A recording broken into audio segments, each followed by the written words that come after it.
How to update AI Flashcard app. First of all, open the Play Store app on your device. Then in the search bar at the top, type Knowt AI Flashcards and Notes and tap the search button. Once the result appears, tap on the official app to open its page. If an update button is available, tap on it to start updating the app. The update will begin downloading, and depending on your internet speed, it may take a few moments to complete. After the update finishes, you will see the open button, which means the Knowt app has been successfully updated. You can now launch it directly from the Play Store or from your home screen or app drawer.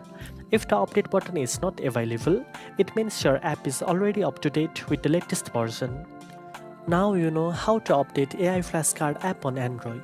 If you found this video helpful, don't forget to like, share and subscribe for more AI tips. Thanks for watching, and I'll see you in the next one.